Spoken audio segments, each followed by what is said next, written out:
And it's another Red Leaf or Retrocast retro gaming episode. 155 episodes later. It's March 2024. And Joey, it's your theme pick today. Or should I say, your Overlord's theme pick today. Yes. It's all our Overlord. Our Overlord, Chat GPT, recommends. Got some games recommended by Chat GPT. So hopefully he does a good job, because maybe I'll ask Chat GPT for shitty games for next time. I have to sign in to use Chat GPT. Yeah, I think so. I think you can just attach like a Gmail and be done with it. All right. I'm going to do it real time. Here we go. Sign up. Because we are going to find out if Chat GPT liked these games. Oh, I got grades from it. Oh, you do? Yep. Excellent. You're way ahead of me. But no surprise, I gave them both S's. Oh, no surprise, huh? I recommended it, so I was hoping it would, But also said that it, I don't have personal opinions or experiences. So, oh, well, I mean, that's true. So I don't know if we can agree, but that's what ChatGPT has. Okay, all right. Well, what's everyone been doing the past couple weeks getting ready for the spring? Well, besides you and your AC units, Joey. Yeah, new AC unit. Colin? Working? Yeah. And paying attention to the latest gaming drama. Yeah. What have you paid attention to? Anything juicy? Besides everyone losing their jobs? Well, there's a certain company called Sweet Baby Inc. Maybe you've heard about it. Yeah. Well, tell people about it. What's going on? Well, basically, this Brazilian dude on Steam created a Steam curation list of all the games that a company called Sweet Baby Inc. has had its hand in. Basically, Sweet Baby Inc. are essentially sensitivity readers. They're based in Canada. Okay. It's fitting. I am so sorry, everybody. Canadians being sensitive? That never happens. Bunch of milk drinkers. Sorry, I was watching a lot of mic'd up hockey players chirping during games, and a very popular insult was calling someone a milk drinker on the ice. It was really funny. First I've heard of it. Yeah. I was like, that's a new one. I'm going to use that. But yeah, it seems that Sweet Baby Inc. has been responsible for a lot of the more annoying, like, political correctness things in high-profile games, and also some of the bad writing, like in Forspoken, or Suicide Squad killed the Justice League. Oh, so that's why Gotham Knights. Forspoken was so bad. The writing. Wasn't Ratchet and Clank on there? I thought I saw it somewhere. Yeah, I thought I saw it on the list. I didn't look too much into it, but I thought I caught a glimpse of it. Yeah. There's also Horizon Forbidden West and Spider-Man 2 and Assassin's Creed Valhalla for some reason. I don't know. Huh. In any case, the guy put the list up, and then a couple of the people from Sweet Baby Inc. started threatening him with harassment, and then even that though went public, it's just a list. Exactly, yeah. And then that went public, and then people all over started giving Sweet Baby Inc. shit for it, and then they went into hiding after privating their Twitter account and all that stuff. Cowards. And then... Cowards. Coward move.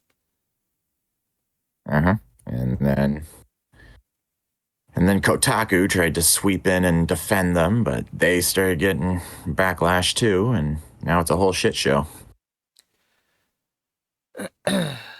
Didn't they, like, their tactics get leaked too, of how they're like, you just need to bombard them and try to cancel them. And if you work for the company, you just keep sending them messages and you, like, pretty much threaten them that bad things are going to happen if they release this shit. Yeah. Yeah, it was like on video. Sweet Baby Inc.'s CEO was like, you need to terrify these people. Oh God. Yeah, and then when they get they're just desserts, they fucking go into a cave and hide. Fucking cowards. That's what they are. Exactly, yeah. Oh, it's okay for us They to know- do that, but not you. You can't do that to us. Exactly, yeah. Rules for thee, but not for me. Yeah. Fucking cowards. I hate that shit so much. Get that at work. Yeah. Get shit like that at work sometimes. With that, I got They can a dish cat it out, but they can't take that I got to it. deal with real quick. Uh-oh. Keep going. Come on, cat. You know. Come on. Yeah, people are calling it Gamergate 2.0. That should be fun. But I think in this case, the right and wrong of this situation is a lot more cut and dry. All right, I'm back. I don't know how long that's going to work. That kind of bullying. But, I don't like my cat going after cables behind all my gaming stuff. It's not great. Yeah. He's mad at me because I changed his food temporarily. So he knows what will rile me up. Besides trying to wake me up at 3:30 in the morning. Yeah. Okay. Yeah. Well, we'll see how the whole Sweet Baby Inc. drama plays out. Sweet baby bitches. Like I was saying, the right and wrong of this situation seems a lot more cut and dry than the original Gamergate thing. But on a less contentious but equally sad note, Akira Toriyama has recently passed away. Yeah, we were talking Rest about in that peace, on the good anime sir. cast, just recorded for. Very sad. Things come out of nowhere. Touched a lot of people around the world. Yeah, he was a legend. Wonder if he hit his head. Not for him. Oh. Because they said it was a brain bleed, so it got him. So I wonder if he fell. Blood clot. Yeah, without Akira Toriyama, not only would we not have Dragon Ball, we also wouldn't have One Piece or Naruto. So he was a pretty big influence. Yeah. So if you want my full thoughts, that's over on the anime cast. We just did over Ghost in the Shell. We went quite a while on him, but you guys, I think it's a good platform for you guys to speak about him here. Sounds good. So what do you mean to you, Joey? Oh, he was huge. I mean, just like anyone grew up on Dragon Ball Z. So his influence is everywhere. He pretty much redefined what a shonen was. Yeah. He was also the artist for Chrono Trigger, one of the greatest games of all time, many would say.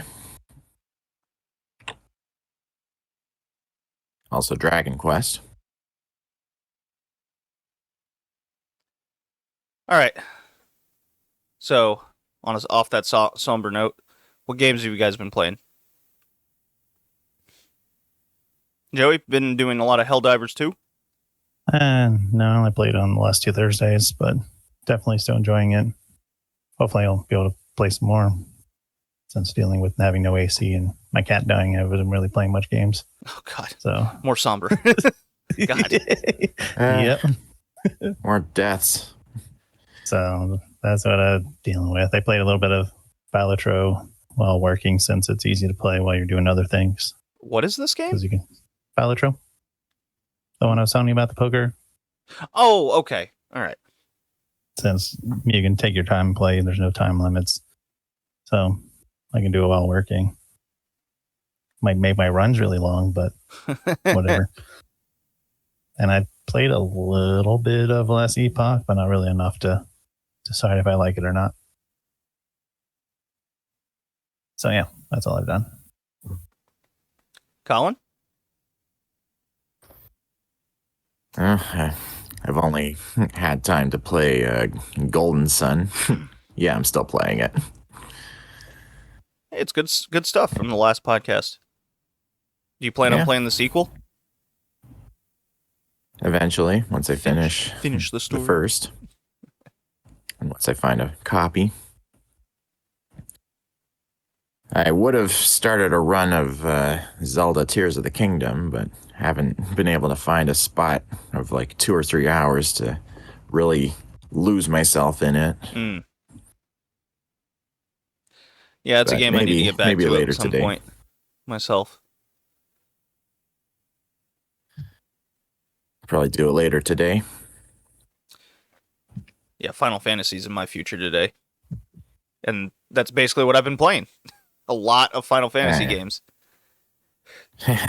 So my long battle with trying to get Final Fantasy 15 to work, success, as in I had to buy a new copy of the game because my disc wasn't working.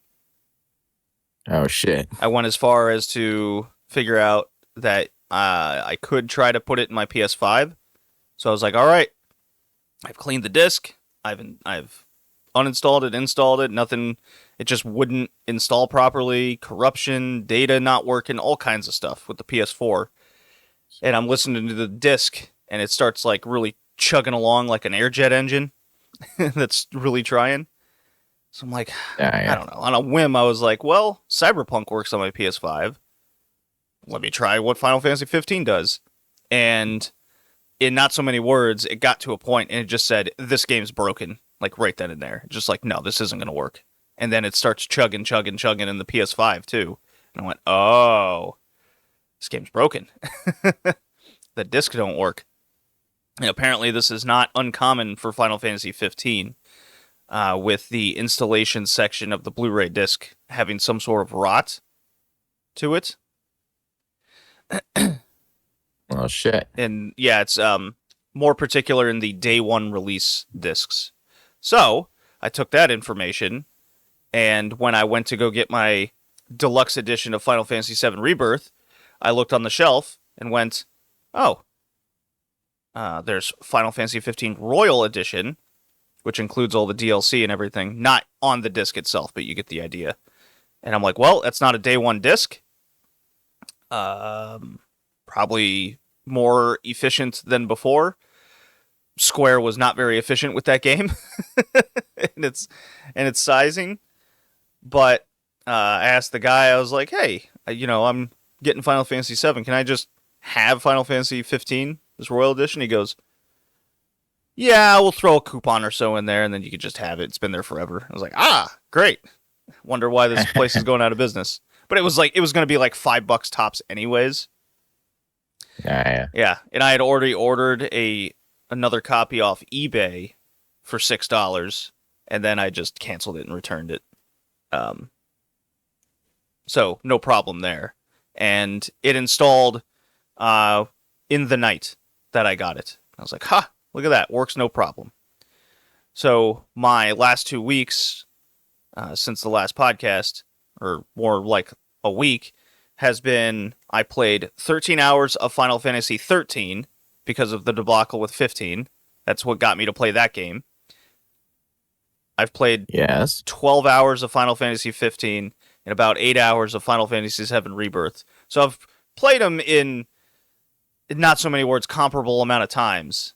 And 13 is all about, I guess, the journey of the story and what's going on. I'm into the gameplay a little bit. That's kind of fun with the different quick time tactics and dualities you have to do with two characters. That's interesting. I'm through like chapter 5 or 6 or something. Or actually, no, I can look this up. It's not important. The point is I'm like halfway through the chapters amounts of the story. And then I look it up because I love keeping track of that kind of stuff, especially with games like this. And there's a comment on one of the first Reddit posts I saw was, the last 2 chapters is like half the game in timing. So then I go to how long to beat, and the game's like 43 hours. And I went, I'm only like a fourth of the way through. Gotcha. So whoever wrote this thing is a mess, and that really goes in line with how the game starts and you're already lost from the get-go and that kind of thing. And I'm like, well, it's on point. But Yeah. I do love the idea of the universe where there's this alien race that came and it kind of runs your lives like pets. And that was a really good line in the game. So things are picking up. I think I will end up reading that dumb book just to get more, because I am into the universe. I do like traversing the worlds. Yes, it is linear and not very interesting, but it does make the game more streamlined to do so. It's different. Certainly not going to be one of my favorite ones, but I do like a lot of the characters. I mean, come on, sassy black guys in RPGs. How could you not like that, right? Yeah, Saz was my favorite. Yeah, he's a great character. He's his son this, and yeah, it's got a good little backstory there. He's way different than a lot of your general Final Fantasy characters. Then 15, so I've had to restart the game, realized I basically forgot everything except when I started playing. I went, oh, I remember doing this and this and this, and I go, okay. But I remember like nothing of the story itself. And I'm like, man, how long did I play? Because I'm a good chunk of the way game, and I can definitely play it faster this time around. Because I do remember fucking around in that desert for a long time. And, yeah, the little the action element is definitely super different. More team-based than Final Fantasy 16 was, where you're a singular character fighting. So I definitely prefer 15's version, where you can switch between characters and doing that. I find it a little bit harder than 16 and 13. A little bit more of a challenge. Some things are more annoying than others with how you traverse the world and you have to get in this car and do all this shit and everything's far away. It's aggravating in that sense, but it is much more expansive, which I enjoy. And then I get to Final Fantasy VII Rebirth. Okay? Got a free hat with the game, Yes. so that's cool. Going to be using it for golf. The little deluxe edition came with a nice little soundtrack. That's great. I can throw it Nice. into the CD player of my car that's in the glove box. Don't ask. It's where they put I've had it. something like that before. Yeah. The art book's really cool. So I boot this thing up. It takes like a full day to install. It's 164 gigabytes in total. It's massive. Damn. Yeah, it is not tiny by any means. And finally booted up, and like the second I get into this game, this Final Fantasy VII, maybe you guys have heard of it, it's just immensely better than all these other Final Fantasies I've played over the last couple months. It's Nice. just nothing compares. The characters are more interesting, the voice acting's better and more interesting, the art direction's great. There's actual suspense in so much of the stories that you feel it so much better. Now, how the game starts, I have questions. With Zack being there and immediately saying that there's like alternate universes and all this with the live stream, and I'm like, well, hold on. We ended the game and the Rebirth integrated thing side story with what's her name? Whatever. Whatever her name. What is her name? Yuffie? Yuffie. Yeah. Yuffie with Zack kind of rolling into town, and I was like, wasn't he dead? I could have sworn he died. And then he's holding Cloud, and then it just goes like somewhere in the past, and we just start and ignore all of that. And I went, oh, hold on. What's going on here? My memories are not matching up with what's with how we're beginning this game. So they're doing a little retelling here, which is interesting. It's keeping me on my toes. There's a little open world aspect that you get into, which is pretty fun. I like a lot of it does have go to the tower and unlock the map kind of deal. The side quests are more in tune with the world rather than, say, what Final Fantasy 16 did. So you actually are inclined to do these sorts of things, and you can grow your parties and members' like affinity. So we all know that eventually goes on to a date of some kind. Colin, I know you'd try to go on a date with Barrett. Don't you lie. I know you want to do that. I will neither confirm nor deny anything. Yeah, I know you do. I know you do. Joey, we know. Do we? Yeah, we know. So, Final Fantasy VII is everything it's cracked out to be. It's made very well, and the gameplay is very sharp. If you put in it'll find your like past save data from the first Final Fantasy VII remake, and you get a couple cool little items, like you'll get Leviathan and that kind of stuff. So, very well worth it. And that's when we're done here, I will be binge playing Final Fantasy VII, and I think I've made the decision. I'm gonna really go into the card game that's in it, the Queen's Gambit deal. Okay. I think I might do something like that, because I remember I've always had this idea for Final Fantasy VIII, where I'll collect the cards and play the game using the card mechanics, because I've never done that before. I'm like, maybe I can do something as a side project with Final Fantasy VII here with all the cards. I think that'd be a fun little side thing to do. Cool. No particular reason, just seems fun, and the game's really simple and quick. Just this card's bigger and do some basic math, and that's it. Yep. So that's what I've been doing. Yeah.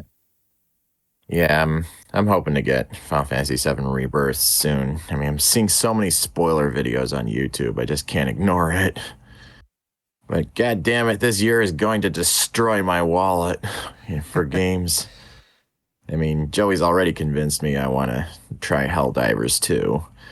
And then there's Final Fantasy VII Rebirth and 16 and Princess Peach Showtime, Super Mario RPG, Penny's Big Breakaway. And I'm already planning on going on 2 vacations later, so I'm just going to be in the red all fucking year. Yeah. Yeah, probably. I mean, there's a new game that came out called Arzette. I want to play that on the Switch. It's it's basically Zelda CDI again. Yeah, but you can actually play it. But it's got a lot of the same people who are involved with the Zelda CDI games. Yeah, I was reading up on it. Yeah, I was reading up on it. It's it looks fun. It's only like $20, so I'm like, okay. So I'll eventually play that. And then there's Way of the Ronin that comes out in a couple weeks. I'm keeping my eye on that one. Yeah. That one looks great. Yeah, that sounds interesting. And then there's Stellar. What is that game called? Like Stellar something? Oh, Stellar Blade? Yeah, Stellar that's Blade. the other one. That's the other one that I really, really want to keep my eye on. But I'm sure you do. These games... That ass. What are you implying, Colin? Oh, nothing. Yeah, he's implying something, Joey. We gonna let him get away with this slander? Yeah, that's fine. Just even though you don't need more convincing, Helldivers 2 released mechs that you can unlock. Yeah, there's this thing, and it was awesome how they released it, because there was a campaign we had to hold off a robot advancement, and after we beat the campaign, they released it, which they had issues with because they weren't expecting us to complete the mission so quickly. So the servers died when they were trying to release the mechs. But I don't have it yet because it's level 26. I'm only level 18. But yeah, and then a new Warbond coming out in 4 days. And so yeah, the game's advancing and getting better. So you definitely need to get in on it. Yeah, Helldivers 2 is extremely popular at work too. There's a number of guys playing that, and they constantly talk about that. Like, okay, on Tuesday night, we're all going to go to the insect world and conquer that. And it's people are into it. Yeah, especially what Joel does. You got to follow the missions he lays out for us. If you don't know, there's one guy that controls it, and he's like a game master.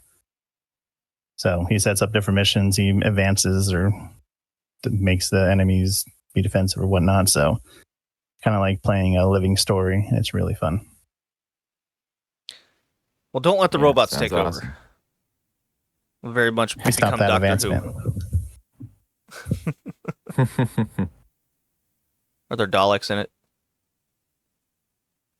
Bet there's No. Daleks. Or Cybermen. They're more like a Terminator. Oh, yeah, they're more like Cybermen, like Colin said. Yeah, okay. Okay. With Well. that, I will play a drop and we can get into our 2 games. Here we go.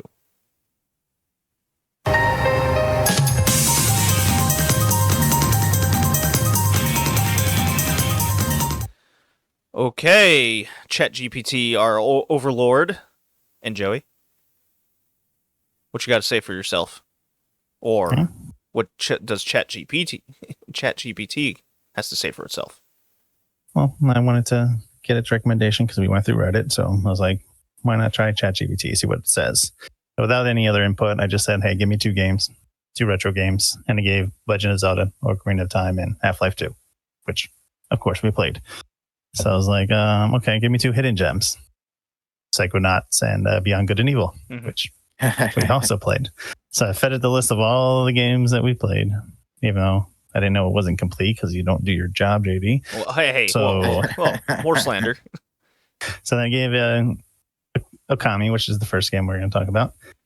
And then it gave Shadow of Colossus. I was like, nope, played that one. And then it gave the second game that I'll bring up later. So it also even gave a little blurb about the game, which for Okami,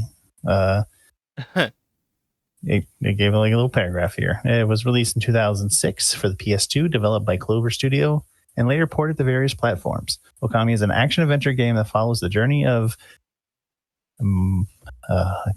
Amaterasu. Amaterasu. There you go. I am not Amateur. the Japanese sun goddess who takes on the form of a white wolf, set in a beautiful styled version of ancient Japan. The game features a unique celestial brush gameplay mechanic, allowing players to use magical brush strokes to interact with the environment and combat enemies.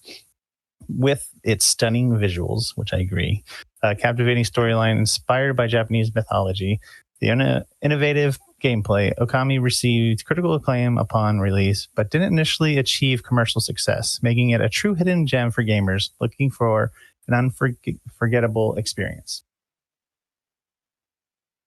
Indeed. So, I think that's a pretty good recommendation there. And for sure.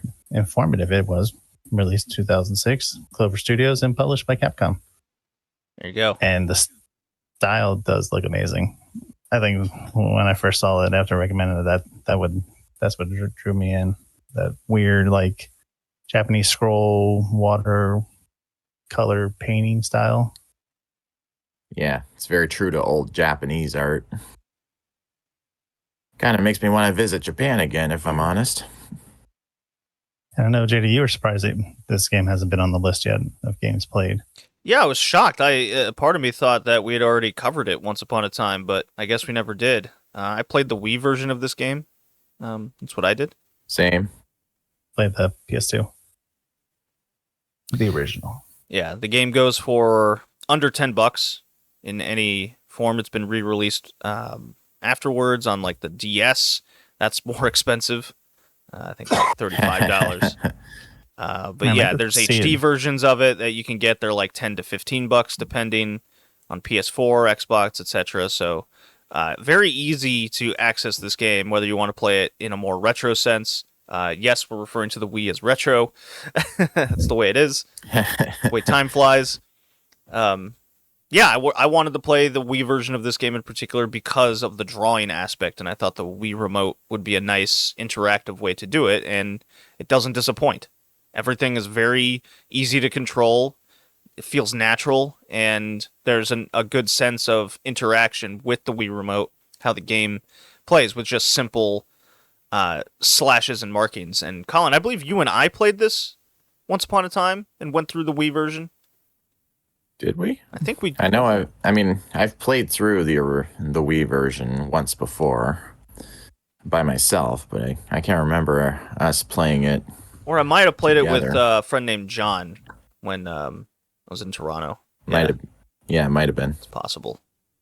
Because I do remember playing it in Canada. And Got really close to beating the game too. Yeah. Game runs for about 33 to 40 hours, depending on how you play. Yeah, it took me 45. Good sense of Japanese humor and culture throughout the game. Very funny. It has a Zelda type sense to it as well. Do you guys get that same feeling? Yeah, I was going to say that. Yeah, it felt like a Zelda clone. Yeah, because I kind of imagined it was something like what Twilight Princess would have been if Link were a wolf for the whole game. Ah. Makes sense. It's an apt comparison. I can get behind that. Yeah, I hate it was the intro took way too long. Oh, yeah, it takes forever Yeah. to get this game going. Like, they didn't need like to 20 force minutes. feed it. Yeah, it was like 5 words at a time. Like, it could have gone a little faster. And that annoying dialogue sound. It got old Bit like fast. Banjo-Kazooie. Yeah. That's the only things that suck. Like, it's... And then when you finally start playing, it's like interrupted by like, oh, look at this thing over here. Oh, this thing. This is how you... Yeah, it's let me very 2006. Because a lot of games were like that at the time. Like in that era of go 2 inches, another tutorial comes up, it goes away, go another 2 inches. Oh, by the way. And it's so long-winded. You can dash, and then it goes in like 8 different dialogue boxes about it. I'm like, okay, I can dash. Yeah. I can attack things. Like, I don't need no more. Let's see. It goes let's see if I can remember. It goes this is the celestial brush that you can, and it goes on for hours about how it goes, and then it goes away. And then it goes, now look left. Oh, this is the gesture system with the brush. So this is what this means. I'm like, oh my god, just let me play. Yeah, and then the one part where you have to draw the like river across the nothingness. If you look at makes you look at the tombstone if you go too close, but then you go up to the dragon celestial thing, and then if you come back, and then it forces that cutscene again if you go too close, and just just let me play the game. Your game looks beautiful. Just let me play. There's an idea for a future cast topic. Is the cutscene over yet? Oh. That's kind of like the tutorial one where... Well, what is the that long-ass series? The Xenoverse? The Xenoverse series? I know Xenosaga is bad for that. it's just cutscenes. And Metal Gear Solid. Metal Gear Solid 4 in particular. And, yeah. Yeah. Oh, I thought Okami Den was the re-release of Okami on the DS, but it's not, apparently. No, it's a spiritual successor. Yeah. I didn't know that. But I think Okami would have worked really well on the DS with the brushstroke. Yeah. It's like Trauma Center. Yeah. Yeah, like one of the things I liked about the game is just the whole idea of being a god in plain sight. It's like you're the one working all these miracles around the people, but because you're a wolf, nobody suspects it's you.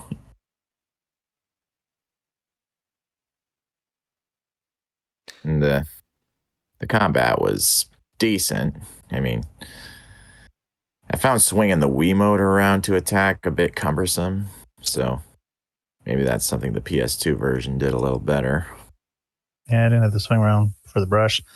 R1 and square to do slash attack and then just continue attacking. I thought it was pretty easy. Oh, yeah. Well, as someone who is an apt bowler, doing the bowling thing, my wrist strength is quite good, Colin, so I didn't have that problem. And, oh, by the way, bowled a 300 last week, so take that. You know? Perfect games, that's what I do, 3 months in a row.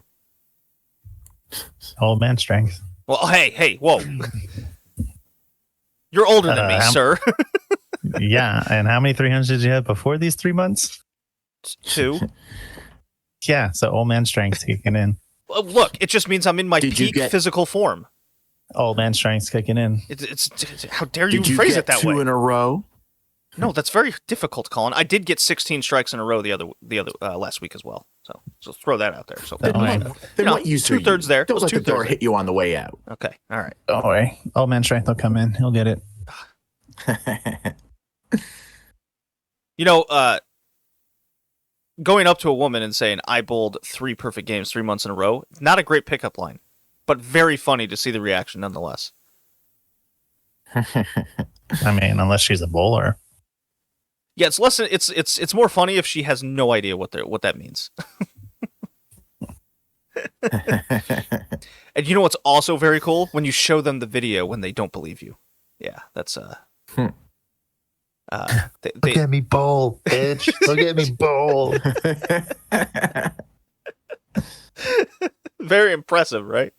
ESPN actually just came. You know what's funny? ESPN just came out with an article yesterday over the most difficult sports based on like endurance and durability, hand-eye coordination. There's a whole list, and they actually have like a calculated formula. Bowling was like 3rd from last. And I'm like, oh, come on. Not that difficult. It is difficult. Come on. Golf was like surprisingly super low, but whatever. How much? Both of them, they have low entry points. Yeah, it'll be tough when you're at the top of the game, but I mean, if you're just doing it recreationally, it's not that hard. Yeah, I think that's where a lot of it comes. It's like, okay, you can either be a child or an old man and compete against each other. And come on, that's what makes it so good. That's what makes it great. A 4-year-old could beat a 60-year-old, and they could also all lose to a 98-year-old man. It's all possible in golf and bowling. Mm-hmm. Yes. All right. So Okami. So you're a wolf creature. You go around this world. What'd you guys think of the world itself with like all the celestialness and then the mixture of that into this Zelda-like world traverse that's not very linear. It feels linear a little bit, but there's enough branching paths where it makes it feel a lot more open world. I think that's what gives the game a lot of leeway in that aspect. I liked it. I thought it was very fantastical. Fantastical. Okay. All right. Yeah, I liked it. Now, the end game aspect I thought was very long-winded. I thought it would never end. It's just so. I think it's on the side of too long. I think they could have made it a little I didn't shorter. get that far. It took me an hour to get out of the tutorial type situation, so I didn't get to play much past that. Yeah, I went into the beginning of the game section to jog my memory, and then I went into an old save file, and I essentially skipped like 80% of the middle there. So I went into the long-winded sections at the end, and God, it just keeps going. You're like, okay, I'll go to this one, and everything just seemingly keeps getting longer and longer just to kind of fill time. Don't really like it when games do that. Yeah.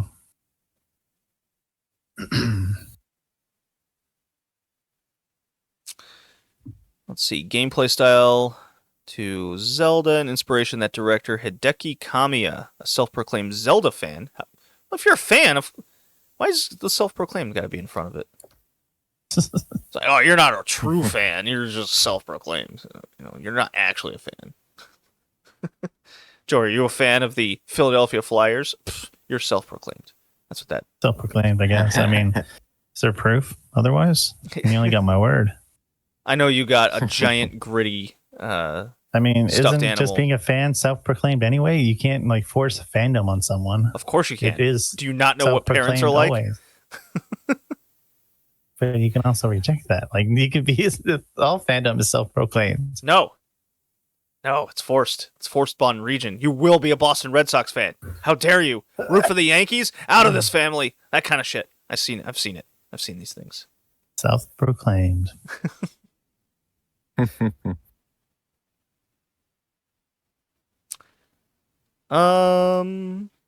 Anything else? Music's phenomenal in know? audio. Like everything involving that. Everything but the dialogue. Well, Yeah.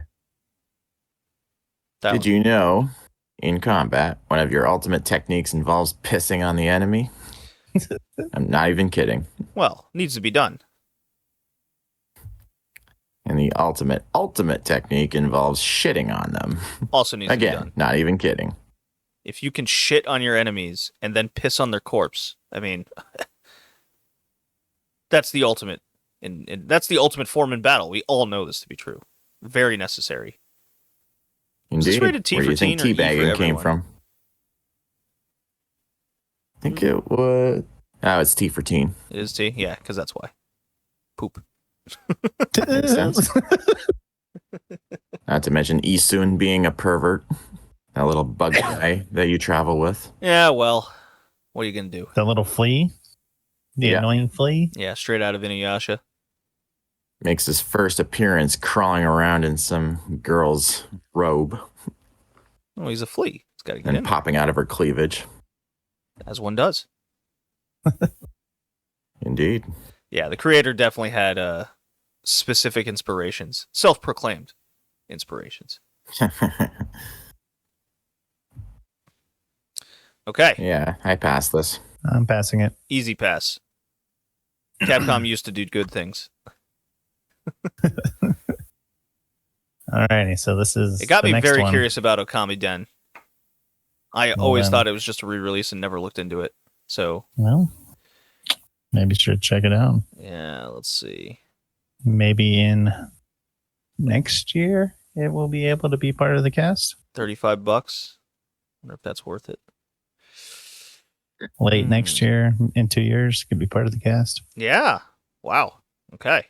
God, 2010 is going to be 15 years ago next year. How about that?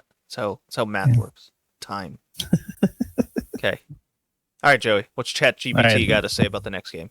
Next one. So I asked for one more recommendation since, Shadow of the Colossus we played, and it said, certainly, another hidden gem may pique your interest. Uh-huh. Vagrant Story. Okay. Now, Tell me here's a about little blurb about Vagrant Story. Released in 2000 for PlayStation. Developed by Square, now Okay. Square Enix, Yep. just in case you didn't know. Vagrant Story is a unique action role-playing game set in the dark, atmospheric world of Le Monde. Le Monde. The Le world. Monde. Players assume role of Ashley Riot, a risk breaker tasked with investigating a cult leader named Sydney. Wait, did La- it really say that the world was set in the world? The world of Le Monde. The world of the world. Yeah, it did say that. Okay. I thought it was Um, Evilise, but whatever. Hey, it says Le Monde. Le Monde. I'm reading LEA with a little accent on there. Le Monde? I don't know. Whatever. Basically that's telling me saying it's the Sydney world in French. Losarat with the ruined city, featuring a deep, complex story, intricate dungeon crawling, a strategic real-time combat, and a distinctive art style. I don't think this one's distinctive art style, though. Well, at the time it was. I still don't see it. Yeah, I mean, for PS1 graphics, it's pretty. It looks detailed. like everything else in that era. I mean, It's all brown, tan. whoa, It's- hey, wait, whoa, hold on. It's very much like a Parasite Eve, Tactics, anything Square put out at the time was very much in this style. I don't think it's distinct. But it's distinct to Square. I guess I just felt like it's the same as everything else around that time. No, well, played a lot of Square games. But that's why I don't know. If you put this next to like a bunch of games from that era, it wouldn't stand out to me. Oh. Vagrant Story offers a rich and immersive gaming experience. Its innovative gameplay mechanics, which I don't know if this was innovative. No, because Parasite Eve was innovative, and it's the Yeah, same thing. that's the same. Yeah, atmospheric storytelling set it apart from other RPGs of its time. Despite receiving critical acclaim, it remains somewhat overlooked, making it a hidden gem of the genre. If you enjoy dark atmospheric RPGs with challenging gameplay and a deep narrative, Vagrant Story is definitely worth a play. So Vagrant Story is actually on the average to shorter end of a RPG like this, 24 to 30 hours. You can get yourself a copy on various e-stores. That's how I'd recommend. Otherwise, it'll run you anywhere from $20 to $40. So that's where it'll go. I played the original PS1 version. That's what I have. I did too. Yeah. I downloaded the PS1 version on from PS3's PlayStation Store. Played it that way. Yeah. It's the same game. So, why I kept bringing up Parasite Eve, and even before the cast, this game is like an upgraded artistic version of Parasite Eve. Everything from the gameplay and real-time combat system itself, where you hit a button, the aspects will pause, and then you can make an attack. And in a weird way, it's much like how Final Fantasy 15 and 7 Remake play in that same sense, where it's action oriented with the option to pause in that real time. All the way to kind of the main character designs and what's going. So I was like, there was a part of me that was so convinced that the same team behind Parasite Eve was behind Vagrant Story, but unfortunately all signs point to that's not being true. Like the only aspect that was the same is like the producer. And I'm like, I don't think he has the power to just say, we're going to make the game system and gameplay exactly like Parasite Eve. The only thing I think of is that they had a shitty combat system, so they introduced this shitty concept system. How dare you? I disagree with your statement and opinion. Well, too bad. I'm right and you're wrong. No, you're absolutely... No, this combat system's amazing. I really love it. I hate it. This giant hexagonal grid comes around your character, and then if they're within like the battle sphere, if you will, you can then choose your attacks accordingly. I think in a way that Ocean Story, the second star, is that what it's called? Anyways,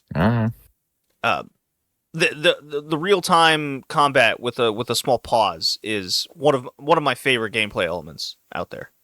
I really enjoy it. It just makes it seem so much more interactive to me, and a whole 360-degree aspect of you're utilizing the whole field of battle around you, rather than a typical RPG where everything stops. You're lined up against each other like you're going to war, and then it's one by one by one. That's fine. I just rather it be full real time. I don't like this half-ass pause thing. Give me one or the other. Well, it's a good thing in the modern games you can choose either or, like Final Fantasy 15. Yeah, I mean, I certainly picture you in a leather jacket in a desert at some point pushing a car, Joey. Just throwing that out there. It feels like Fallout, where you have the targeting system. You can do that, but I think that's handled so much better because you can also just shoot things. So that when you can enter it or you can just not. And I think this game would have been better if you could either, hey, let me choose, or let me just go full on. Comparing this game to Fallout. For some reason, I'm insulted. And it feels a little better too, because time doesn't completely stop. It just slows down. Written by Jun Akiyama. Not to be confused with the famous wrestler in Japan. Not the same guy. Although I wish it was. So a big aspect of the game is the story. Colin, what'd you think of that? Did you get very far? It's complicated. Well, a little bit. I got like 2 hours in. Mm-hmm. Okay. It's like the opening cutscene is like 20 minutes long. Damn right it is. The opening credits. I was watching some guy that said that you have to sit on the menu screen to get all of the informative intro cutscenes before you even play the game. You could do that. Yeah. Or you could just watch something on YouTube and then you can skip it all. Mm-hmm. Very religious and a lot of puzzling going on. Know what I mean? Seems to be. Yeah.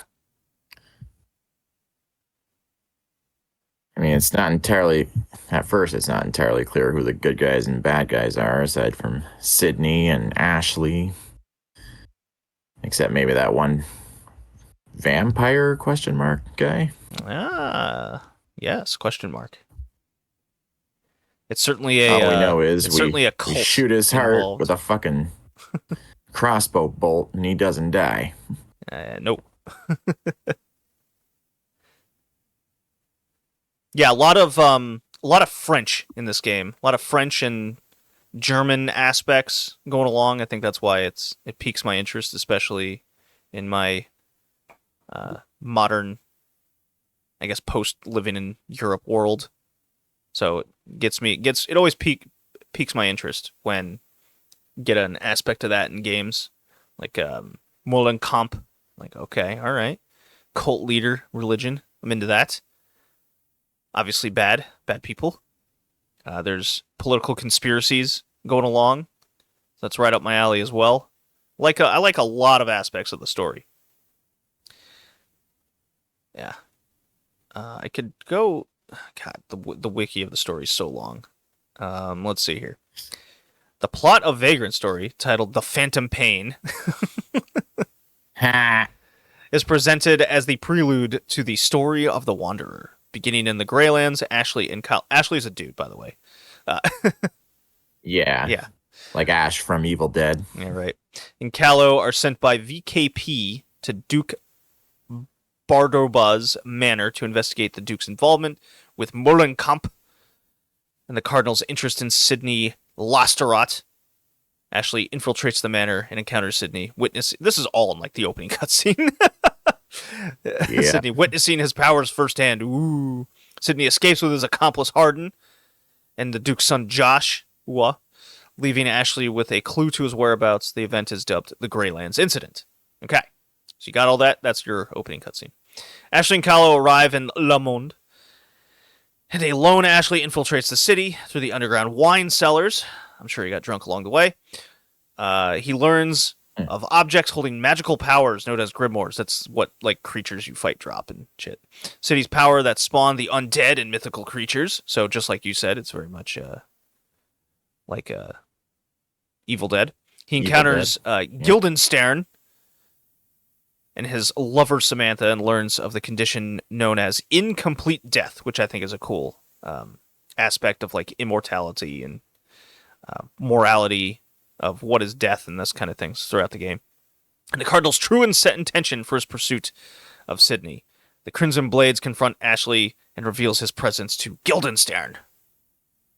And then it goes along and keeps telling you about what the game is. There's like telepathy and shit that happens later. And of course there's the idea of sin and keys and very Final Fantasy X. You see a lot of connections here with some of these aspects and story beats.